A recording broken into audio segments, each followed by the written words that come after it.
Graça e paz vos sejam multiplicados pelo conhecimento de Deus e pelo conhecimento de nosso Senhor Jesus Cristo. Não nos deixes cair em tentação, mas livrai-nos do mal. É interessante porque o mal, ou o maligno, às vezes amedronta.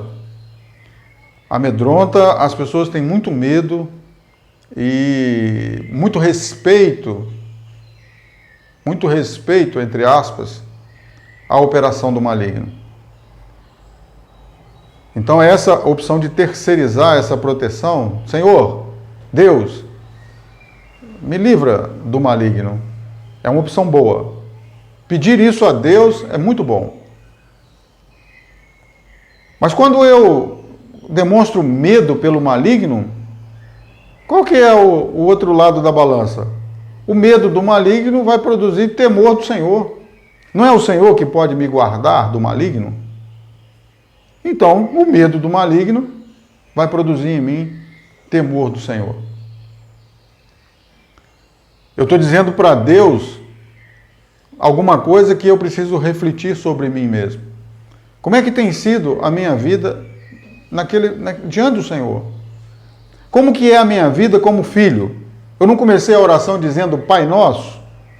Como é que é a minha vida como filho? A Bíblia ela tem características interessantes, porque a gente tem em Jesus o infalível, o perfeito, o capaz. Mas a Bíblia diz que Jesus só era quem era porque ele aprendeu. Ele aprendeu a obediência. Lá no livro do profeta Isaías, vai estar escrito que ele será alimentado para que ele possa crescer e em crescido ele possa rejeitar o mal. Se a Bíblia fala isso sobre Jesus, por que eu vou me abster de ser alimentado em Deus? Por que eu vou me abster? Eu vou recusar a aprender a obediência. Se o meu mestre chegou a ser quem ele era, porque ele aprendeu a obediência. Então, de novo, orar a Deus pedindo que eu seja guardado da tentação e guardado do mal, guardado do maligno, só tem um significado para nós. É que nós precisamos ter zelo pela nossa existência em Deus. Tendo zelo pela nossa existência em Deus, Deus vai nos guardar e Deus vai nos livrar. É uma consequência. Eu sou filho. O filho não deixa o pai por qualquer coisa. E o pai não abandona o filho por coisa nenhuma. Não abandona por coisa nenhuma. E aí a gente olha, a religião vai nos levar a pensar o seguinte: se eu estou passando determinada dificuldade, é Deus. Se eu estou passando necessidades, tem a ver com Deus. Uma enfermidade, uma situação profissional, uma situação afetiva. São coisas que muitas vezes vêm de escolhas que eu fiz e eu vou atribuir a consequência delas a Deus. Eu quero me relacionar com Deus, mas não com um Deus Pai. Eu quero me relacionar com um Deus Aladim. Eu quero me relacionar com um Deus que ele se apresenta diante de mim e me diga: você tem direito a 3 desejos. Não funciona assim. Relacionamento com Deus é relacionamento de pai. Relacionamento de pai é relacionamento de respeito, de admiração e de obediência. Então, quando eu estou orando e Jesus vai me dizer que eu preciso meditar nisso. Eu preciso meditar naquilo que eu tenho recebido de Deus. O pão nosso de cada dia nos dá hoje.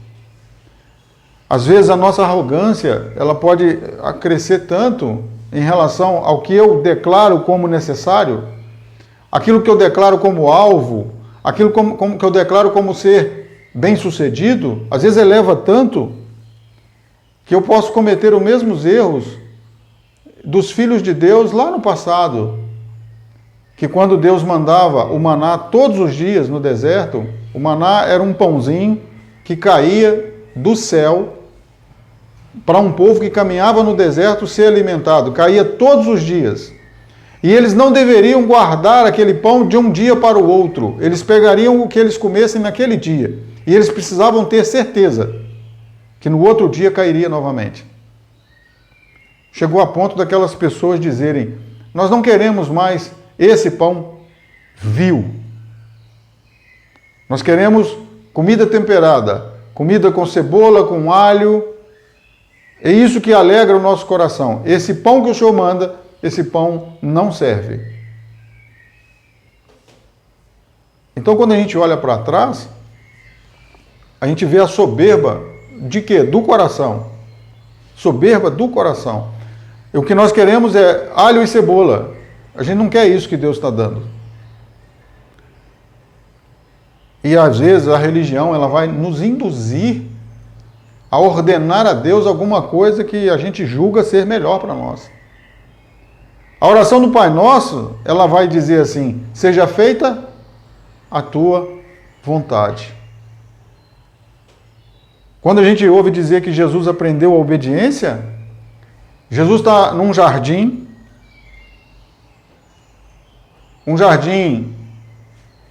um lugar de abandono.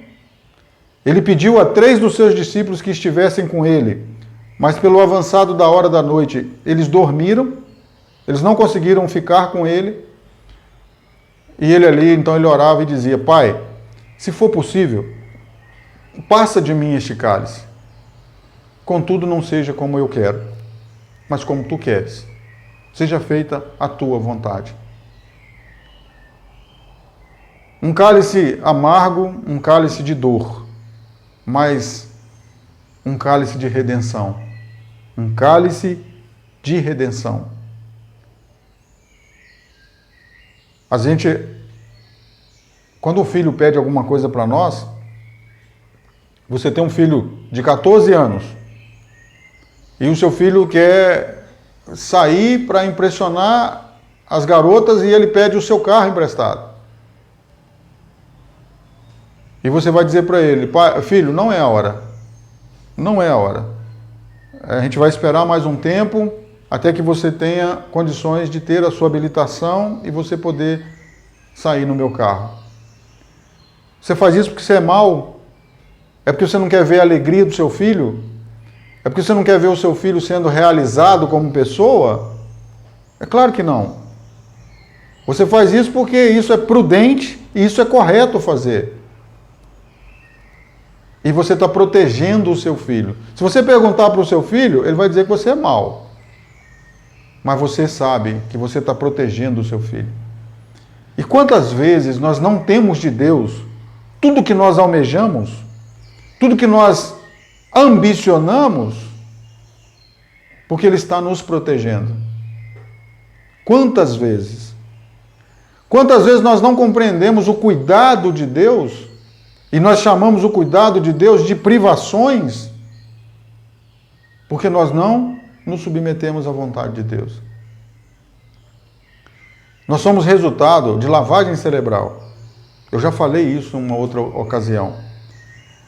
Os nossos filhos, eles crescem e ao fazer 6 anos, no momento em que eles estão alfabetizados para poder ler e escrever, eles já têm 4.000 horas de televisão.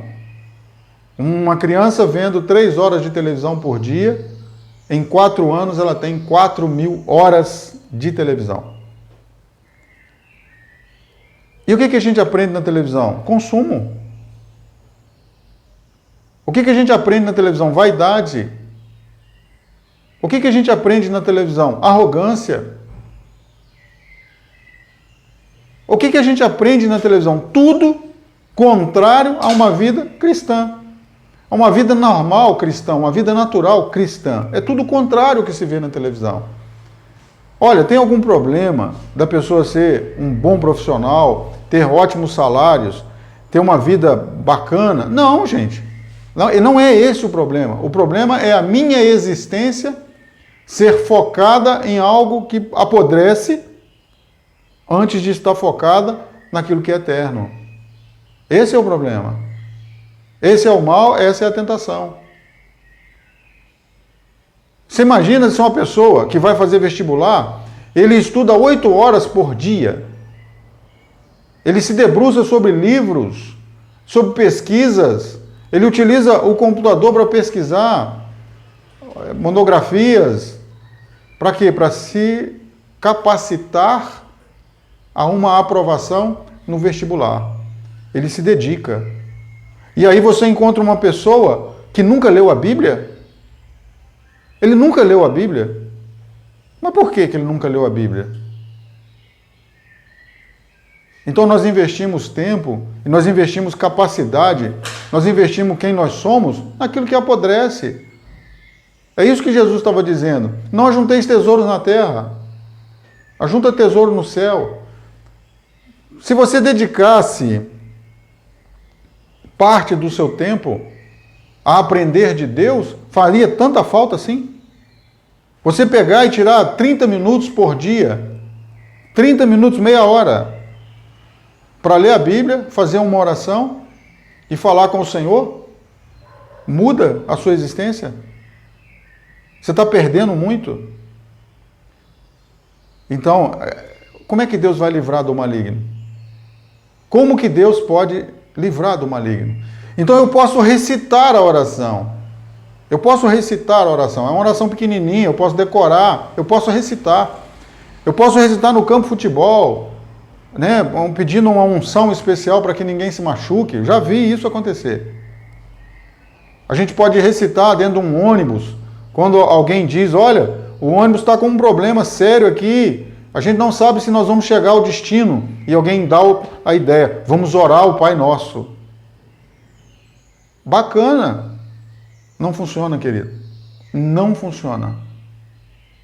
Superstição e crendice. A oração que Jesus ensinou, quando ela não tem efeito na minha vida para transformar quem eu sou, ela é superstição e crendice. Ela não é fé. Não é fé. Então a gente pode olhar para nós e nós vemos no momento em que o que acontece com a humanidade? A humanidade ela foi sendo emburrecida. Há algum tempo atrás, as músicas elas eram elaboradas. Quando a pessoa tinha assim, uma capacidade mental maior, ele gostava de música clássica. E a ciência comprova que quando você tem uma elaboração musical, os seus neurônios eles ficam excitados, eles se movimentam e eles se reorganizam e há estímulo mental. E aí nós fomos vendo a música sendo empobrecida, até que a música na nossa geração, ela tem uma batida só e costuma ter uma frase só. E alguém chama de universitário. Então a gente olha que é lavagem cerebral. Você não está vendo, mas é lavagem cerebral. Você pega no momento em que você está recluso em casa, você está confinado em casa, e você tem que ver o que está passando como opção na televisão. Porque você tem muito tempo sobrando, você não pode ir trabalhar. Aí você entra no Netflix e está lá, o filme há 10 semanas em primeiro lugar no Netflix é O Poço. Aí você vai ver que mensagem que tem ali. A mensagem que tem ali, ela é uma mensagem de revolta. Ela é uma mensagem que coloca a humanidade como filhos de Deus? Não coloca. As pessoas que são retratadas ali no filme O Poço são pessoas que abandonaram a Deus. E um ou dois que resolvem mencionar que existe um Deus são zombados.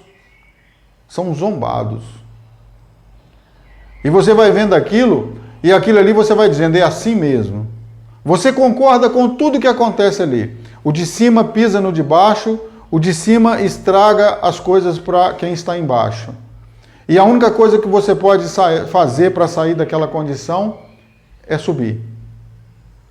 E para subir você pisa em quem for necessário, você passa por cima do que for necessário. Não tem problema. É assim a vida. As pessoas estão acostumadas com isso. Quem tem a boca maior, engole o outro. Olha, contraste absoluto com o homem que Deus criou. O homem que Deus criou, a imagem e semelhança de Deus, é isso? É alguém que, para ser quem ele precisa humilhar e pisar nas pessoas? Não tem relação com Deus. Não tem relação com Deus. E o que escandaliza? Nós vivemos num país de 75% de cristãos. E a gente olha essa situação e a gente vê que parece que a situação é assim mesmo. E quem não age dessa forma é bobo. É isso que você vai ouvir. Quem não age dessa forma é bobo. Ele vai ficar para trás. Ele vai perder sempre. Ele vai perder sempre. E aí, se a pessoa tivesse 10 minutos para ler a Bíblia, ele leria assim na Bíblia: porque aquele que perder a sua vida por amor de mim, achá-la-á. Mas aquele que quiser ganhar a sua vida, perdê-la-á. É absurdo? É absurdo. É cristianismo. O cristianismo ele foi apresentado no início da história da igreja como escândalo e loucura. Não mudou. Cristianismo ainda é escândalo e loucura. Bom, a gente precisaria então de alguma forma, alguma coisa que pudesse fazer com que nós pudéssemos ser fiéis àquilo que nós lemos na Bíblia e àquilo que nós aprendemos de Jesus. Racionalmente nós não vamos conseguir. É muito difícil. Causa angústia, causa repúdio, causa insatisfação, causa frustração, causa depressão. Olhar o mundo da maneira que está e olhar para nós e ver a nossa impotência é muito difícil. E aí, a Bíblia ela vai dizer para nós assim: recebereis poder, recebereis poder, recebereis condição, recebereis autoridade, recebereis capacidade ao descer sobre vós o Espírito Santo. E aí tudo que você vê na Bíblia que você acha impossível, passa a ser possível. Recebereis de Deus o Espírito Santo. É assunto para o nosso próximo vídeo.